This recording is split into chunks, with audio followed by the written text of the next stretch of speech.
नमस्कार भावांनो, थोड्या वेळातच कोरेगाव हिंद केसरी मैदानाच्या फायनलला सुरुवात होत आहे। तर मी आपला सर्वांचा लाडका बैलगाडा क्षेत्रातील देव रुत्सम दशम हिंद केसरी बकासूर बद्दल अपडेट घेऊन आलेलो आहे। मित्रांनो, आज फायनल थोड्या वेळातच होणार आहे। त्याआधी बकासूरचा एक फेरा काढलेला आहे। जस्ट 9 वाजता मैदानात कोरेगावचा एक फेरा काढलेला आहे, कारण की दुसऱ्या फेऱ्याला चांगला बकासूर स्पीड लावेल म्हणून। तर तो हा फेरा कोणासोबत काढला?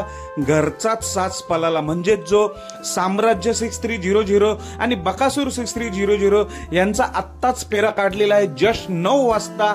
आणि फायनल साठी आपला बक्कू डॉन बैलगाडा क्षेत्रातील देव बकासूर आणि जो मुरुमचा सुंदर सज्ज झालेले आहेत। तुम्हाला माहिती आहे, एक फेरा म्हणजे सेकंड फेऱ्याला नक्की टॉपचा स्पीड लागतो। जरी फायनलला बकासूर आणि मुरुम सुंदरचा तास कडेने असला, तास क्रमांक 10, तरी पण नक्कीच आज स्पीड लावेल, कारण की आज पब्लिक थोडी कमी आहे। त्यामुळे त्याचा फायदा आज बकासूर मुरुम सुंदरला होणार आहे। आणि दुसरा फायदा म्हणजे आत्ताच एक बकासूरचा फेरा काढलेला आहे साम्राज्य सोबत। बकासूर आणि साम्राज्य जस्ट फेरा, आणि फेऱ्याला चांगल्या रीतीने गाडी पळाली। आरडी धनावडे चॅनलवर चांगलीच एक व्हिडिओ येणार, 360 व्हिडिओ, कारण की कॅमेरा गाडीला झुकला होता, त्यामुळे खूप भारी व्हिडिओ येईल बघा थोड्या वेळातच। तर असो, फायनलला बकासूर आणि मुरुमच्या सुंदरला खूप साऱ्या शुभेच्छा। धन्यवाद भावांनो।